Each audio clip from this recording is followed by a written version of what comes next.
Outro dia uma aluna me perguntou a diferença entre moral e ética. Essa é uma dúvida muito comum, a maioria das pessoas que eu conheço não sabem a diferença, e saber isso é fundamental porque influencia a forma como a gente percebe o mundo e a forma como a gente se relaciona com as outras pessoas.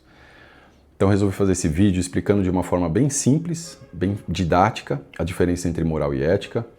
E eu também vou falar qual é a visão da filosofia, através de 3 filósofos, Aristóteles, Kant e Spinoza. Então vou falar como é que eles definem ética. E aí no final vou dar alguns exemplos para a gente discutir aqui. Então, para começar, eu vou começar pela definição de moral. Moral é o conjunto de regras, normas, costumes e valores que orientam as relações sociais e os comportamentos dentro de determinado grupo. Então, para começo de conversa, moral é de grupo. A gente tem vários grupos.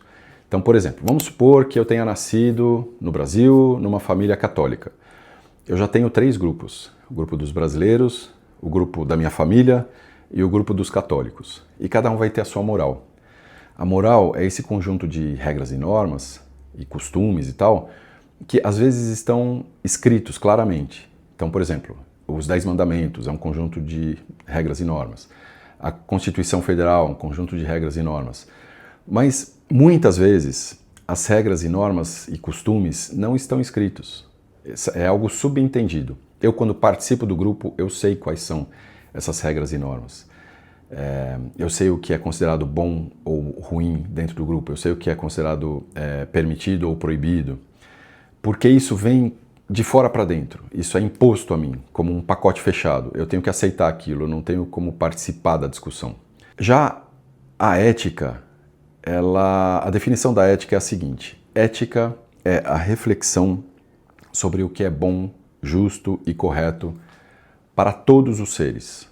Ou seja, se algo é bom para 90% das pessoas de um grupo, mas não é bom para 10%, aquilo lá não é ético. Então, a ética não é o que é bom para a maioria. A moral, sim. A moral, por exemplo, as leis, elas são aprovadas no Congresso Nacional. E elas precisam da aprovação da maioria dos deputados e senadores. Então, existe uma minoria ali que não concorda com aquela lei. Porque pode ser que aquilo lá não seja bom para o grupo que aqueles deputados e senadores representam. Mas a moral não está nem aí para isso. O negócio da moral é a maioria. Já a ética, não. Se algo não é bom para um ser, não é ético. Então, o racismo, por exemplo, ele já foi aceito no Brasil moralmente, porque existia a escravidão, por exemplo. Mesmo depois que a escravidão foi abolida, o racismo continuou. A própria escravidão continuou. Até hoje a gente ouve falar de trabalho análogo à escravidão. E isso não é ético, porque isso prejudica uma parte do grupo. LGBTfobia, por exemplo. Eu sou gay, né? Então imagina, eu viver dentro de uma sociedade cuja moral me considera imoral, né? Então isso não é ético, porque eu sofri muito e sofro ainda, né? Porque a LGBTfobia continua, a homofobia existe em cada esquina. Então é algo que o grupo aceita, né? Porque faz parte da moral, a maioria das pessoas sabe disso, mas existe um pequeno grupo lá que sofre, e isso não é ético. Então, como é que os filósofos, então, definem isso? Vamos começar pelo mais antigo, que é o Aristóteles, que é o tio Ari. O tio Ari porque a gente tem intimidade com ele. O tio Ari falava que a ética é teleológica, ou seja, ela tem um telos, um objetivo, uma meta, né? Como se fosse no arco e flecha aquele alvo lá, né? Então, o objetivo para o tio Ari da ética é a eudaimonia, que é a felicidade. Então, ao sermos éticos, nós promovemos a felicidade de todo mundo. E a ética para ele era a ação virtuosa. O que é a ação virtuosa? Cada coisa que acontece com a gente na vida vai exigir da gente uma determinada ação. E essa ação, ela possui extremos, falta de, excesso de. E eu tenho que escolher o caminho do meio, eu tenho que escolher o equilíbrio. Por exemplo, uma ação que precisa de coragem. A falta de coragem é covardia.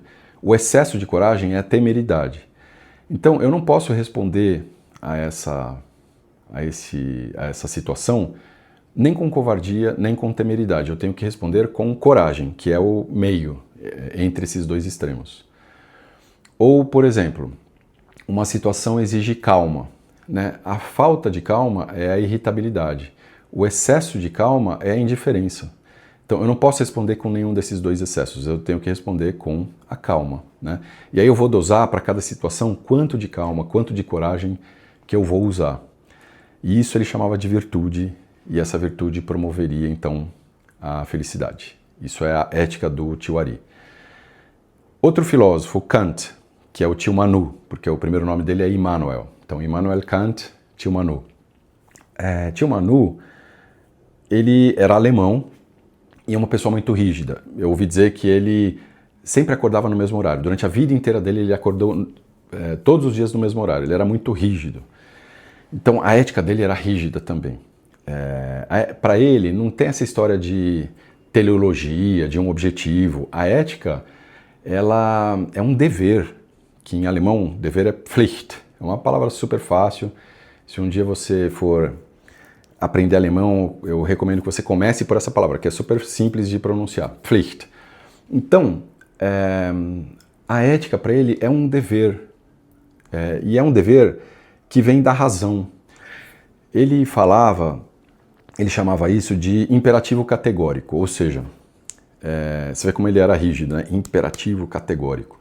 Ou seja, toda ação que eu faço, ela tem que ser boa o suficiente para que eu queira que ela se transforme numa lei universal. Então isso para ele é ética. Vou dar alguns exemplos. Se eu jogo uma latinha de cerveja pela janela do carro, isso não é ético, porque se todo mundo fizer isso, a cidade vai virar um lixo. Ou, por exemplo, eu discrimino uma pessoa, como eu dei o exemplo agora, né? Discrimino uma pessoa pela cor da pele ou pela orientação sexual. Isso não é ético, porque se todo mundo discriminar as outras pessoas por elas serem quem elas são, a gente não tem mais lugar na sociedade. A sociedade vira uma balbúrdia, uma guerra, né? Então isso não é ético. Então, ética é algo que tem que ser bom para 100% das pessoas. Então, se eu faço algo, esse algo ele teria que servir como uma lei universal para ser considerado ético. Então, por exemplo, ajudar uma pessoa é ético? Sim, porque se 100% das pessoas ajudarem as outras pessoas, o mundo vai ser uma maravilha. Dizer a verdade é ético? Sim, porque se todo mundo disser a verdade, o mundo vai ser um mundo bom de se conviver e tudo mais, né? Então acho que deu para entender a ideia. E o último é o Spinoza, que aí é difícil de pegar um apelido para ele, né? Mas eu vou chamar de tio Babo, porque o primeiro nome dele era Baruch de Spinoza.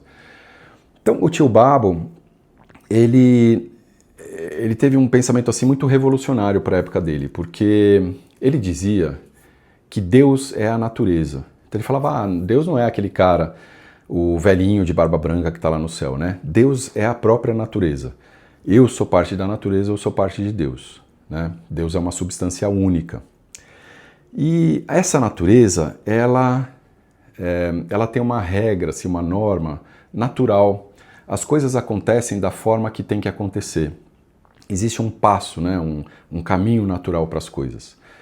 E ele falava em relação à ética o seguinte, que nós, seres humanos, nós somos afetados pelas coisas. Então nós temos afetos. E ele dividia os afetos em afetos passivos e afetos ativos. Os afetos passivos são aqueles que diminuem a nossa potência, que nos afastam da vida, nos aproximam da morte, né? Tiram a nossa pulsão de vida. E esses afetos passivos são o quê? Paixões, né? Porque passivo, nessa palavra passivo, vem de pássio. Pássio é sofrer, sofrimento. E tem a ver com paixão, é a origem da palavra paixão. Passione, passion, né, em francês. Então, as paixões nos fazem sofrer e tiram a nossa potência. Eu não posso agir de acordo com essas paixões.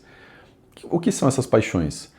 Crenças infundadas, fofocas, raiva, inveja, egoísmo, né? São os afetos passivos. São afetos que vêm de fora e que me afetam, né?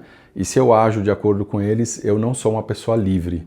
Eu não estou agindo de acordo com a natureza, eu não estou agindo de acordo com Deus, né? E, em contrapartida, existem os afetos ativos, que eles não vêm de fora. Eu não sou passivo em relação a eles, né? São afetos que vêm da minha razão, né? Da minha compreensão da realidade. Quando eu ajo de acordo com a minha compreensão do que é o mundo, aí sim eu aumento a minha potência de vida. Então, pro tio Babo, né, pro Spinoza, a ética é você agir de acordo com esses afetos ativos, porque assim você persevera na essência do ser, né? Era a frase que ele usava. Perseverar na essência do ser é justamente você agir de acordo com a natureza, de acordo com o ser que é Deus, né? Que sou eu também, que é todo esse mundo, todo esse planeta.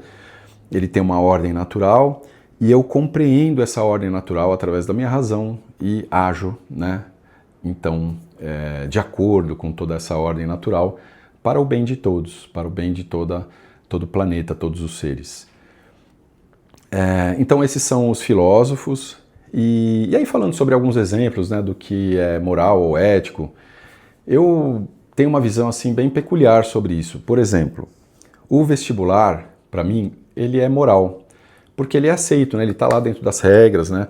Para você entrar numa faculdade, você tem que fazer uma prova para testar seus conhecimentos, mas para mim não é ético, porque as pessoas que vão prestar vestibular, elas não partem do mesmo ponto.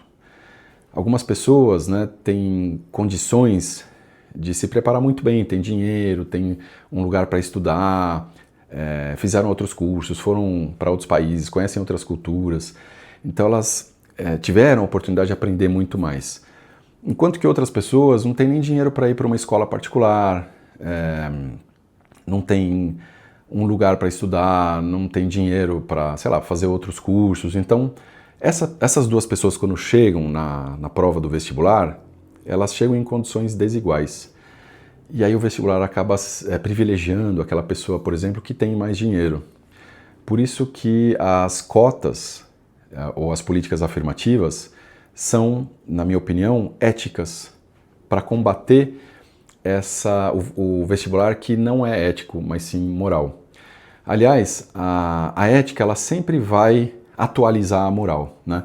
Porque a moral, ela muitas vezes é injusta. As leis, elas acabam sendo injustas para um determinado grupo.